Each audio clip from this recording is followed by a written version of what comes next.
2 கடுகு போட்டுட்டு கருவேப்பிலை போட்டுக்கோங்க.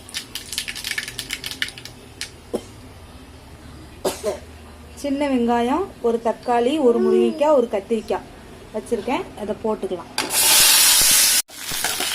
நல்லா வதக்கிக்கலாம்.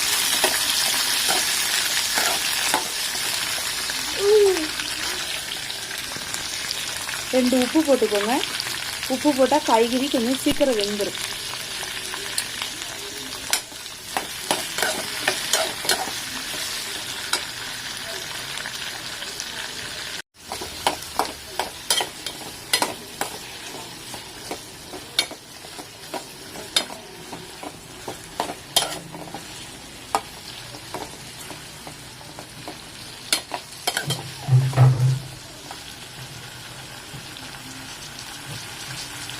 காய்கறி நல்லா வேகட்டும்.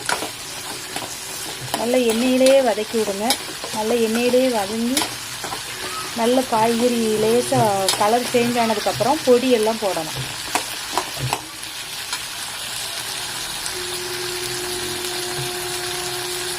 நல்லா வெந்துருச்சு பாருங்க.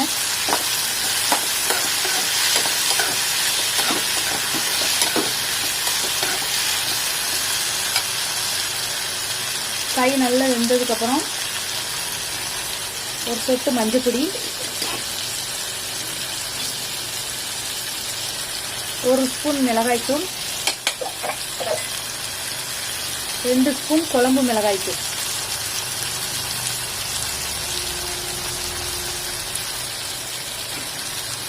நல்லா எண்ணெயிலே வதக்கி விடுங்க.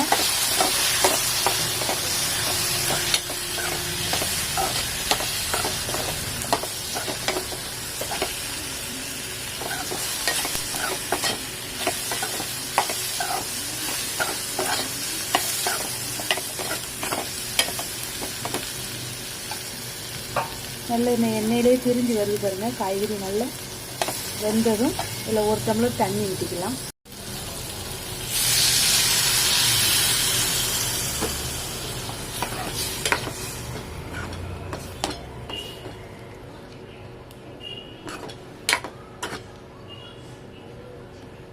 நல்லா ஒரு கொதி கொதிச்சதுக்கப்புறம் புளி கரைச்சி ஊற்றிக்கலாம். நல்லா கொதிச்சிருச்சு பாருங்க புளி குழம்பு. இப்போ நம்ம புளியை நல்ல ஒரு நெல்லிக்காய் சைஸ் எடுத்து புளியை கரைச்சி வச்சுருக்கேன். இந்த புளி தண்ணியை ஊற்றிடுறேன். அதில்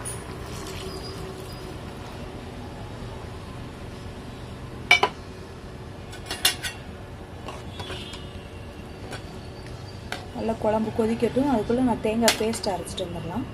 வெங்காயம், சின்ன வெங்காயம் ஒரு 7 வெங்காயமும் நறுக்கி அரைச்சி எடுத்துகிட்டு வந்துடலாம். நல்லா கொதிச்சிருச்சு, நல்லா வத்திருச்சு குழம்பு. இப்போ தேங்காய் பேஸ்ட் அரைச்சி வச்சுருக்கதை ஊற்றிக்கலாம்.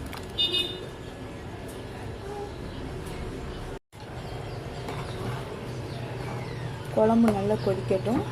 கொத்தமல்லி இலையை தூவி விட்டுக்கிறோம். நல்லா கொதிச்சு வரட்டும். குழம்பு நல்லா கொதிச்சிருச்சு, எண்ணெய் பிரிஞ்சு வந்துருச்சு. குழம்பு சூப்பராக இருக்குது. தேங்க்யூ.